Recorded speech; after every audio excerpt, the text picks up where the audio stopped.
Just yesterday, he was being coy, and today Trump flipped the cards. No way U.S. troops are setting foot in Ukraine to keep the peace or patrol the post-war zone. Instead, America might chip in from above, umbrella-style guarding the skies, soothing the radars, while the boots on the ground are politely left to Europe. Speaking bluntly on Fox and then repeating it to the press, the president said, "Europe wants boots on the ground, while the U.S. will probably by air." This clarification came just one day after he hinted at the possibility of American troops being involved. Classic, "Yesterday, I was only joking." The reasoning sounds straight out of a political drama. Negotiations are underway, so don't pour more gasoline on the fire. He just met Zelensky at the White House, a marathon with a parade of European leaders shuffling through the Oval Office, and only last week he sat down with Putin in Alaska. The temporary conclusion: no breakthrough but a mood of some progress, and possibly a setup for Zelensky to meet Putin face-to-face, location still TBD.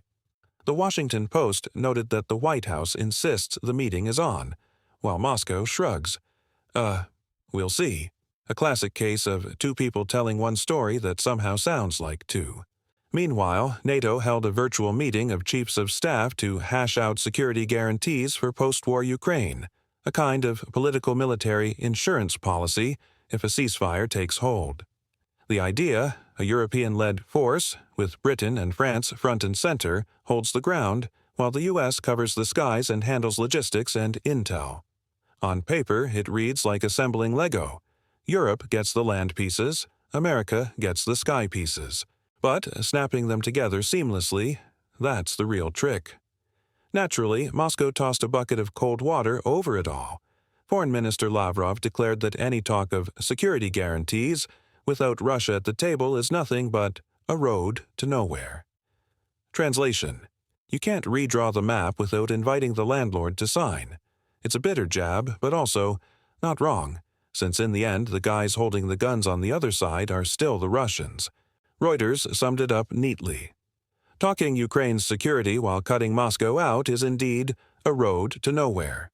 And while the political dealers shuffle their cards, the war drums keep pounding.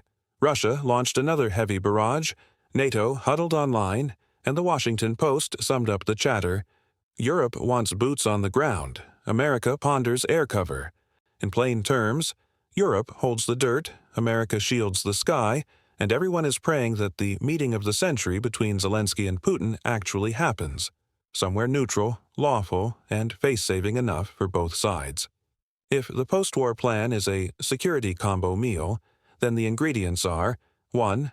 A European-led stabilization force, 2. An American-branded sky umbrella, and 3.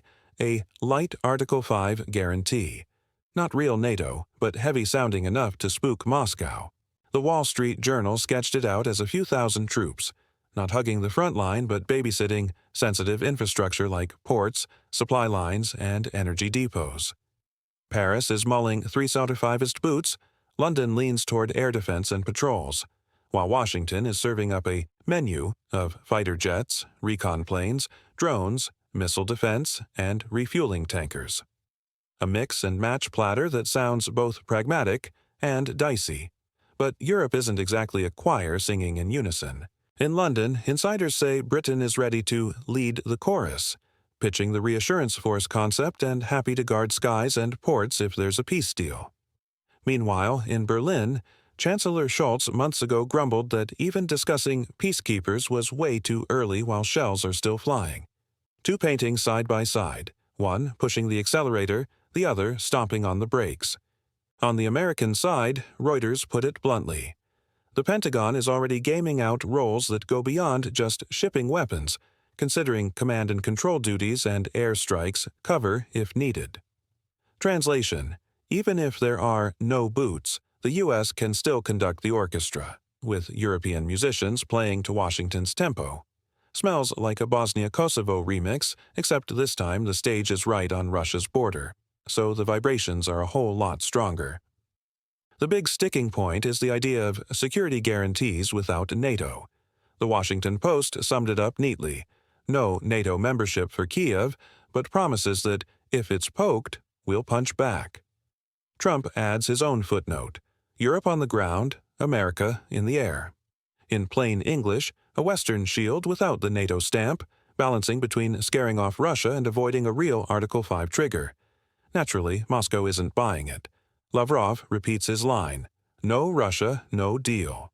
Meanwhile, artillery and drones keep pounding Odessa and Sumy. On the chessboard, negotiations only soar when the explosions on the ground fade. And that depends on the very Kremlin that's supposed to sign papers at the table while simultaneously pressing buttons on the battlefield. The reactions span all 4 seasons. Kyiv sticks to its quick end, but no land swaps refrain. Axios noted Zelensky making it plain: the goal is a lasting finish, and there's zero chance of peace in exchange for territory. On the no U.S. boots line, the Kyiv Independent boiled down Trump's remarks. America won't set foot on the ground, but Europe might. In diplomatic code, NATO's front door stays locked, but Ukraine is asking for a brand new security lock installed out front. Europe is both singing in harmony and throwing shade. On one side, Britain and France are talking up their stabilization force. On the other, Germany keeps chanting, "Don't draw maps when the peace treaty is still blank paper." The Guardian and Reuters feed constant updates: NATO chiefs huddling online, Erdogan's Turkey pushing dialogue, and across the continent, even though the mantra is Europe first on the ground, everyone is peeking upward to see whether America's umbrella is thick canvas or thin nylon. Moscow, meanwhile, bangs the drum: road to nowhere if you shut us out. It doubles as both psychological warfare, splitting the West, and an entry condition: if you want signatures, invite us to the table. Reuters framed it neatly. Al Arabiya echoed with embellishments. Bottom line: there's a chessboard here, but black hasn't even sat down yet. Back home in the U.S., the debate hits the usual notes. Democrats scoff at trusting Putin. Republicans cheer for Europe taking the frontline burden. Defense nerd outlets like The War Zone list out the buffet of airstrike and recon options the U.S. could pull from its closet if push comes to shove.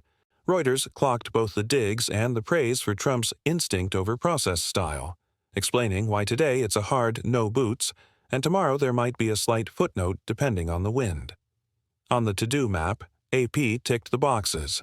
Obstacles everywhere. From finding a venue, Switzerland would need to bend ICC rules if it hosts Putin, to force composition, engagement rules, and the who blows the whistle mechanism when the other side cheats.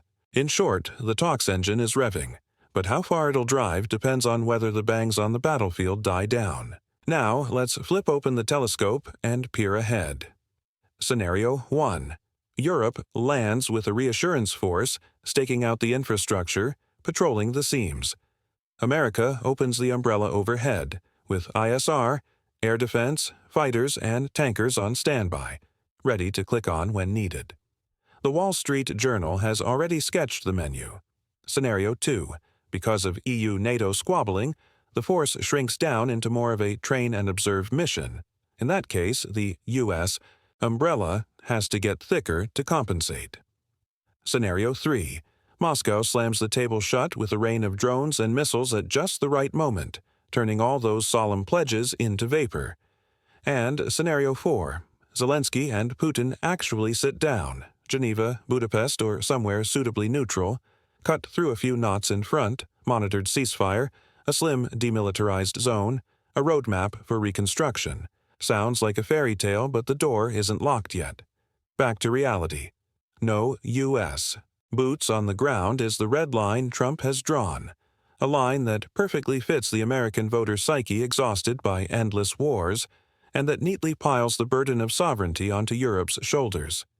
Your house, you guard it. Reuters added that Washington's command planners have already mapped a Phase 2, where the U.S. moves beyond being just the arsenal, never stepping on the dirt, but still the guy holding the conductor's baton. The fatal bottleneck? Moscow demands a chair at every security table. Kyiv demands guarantees in steel, not soap bubbles.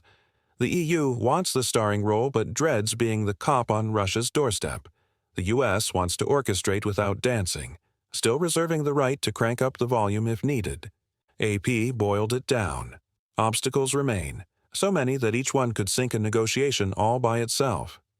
And let's not forget, war doesn't wait for agenda calendars. Every night, Odessa burns.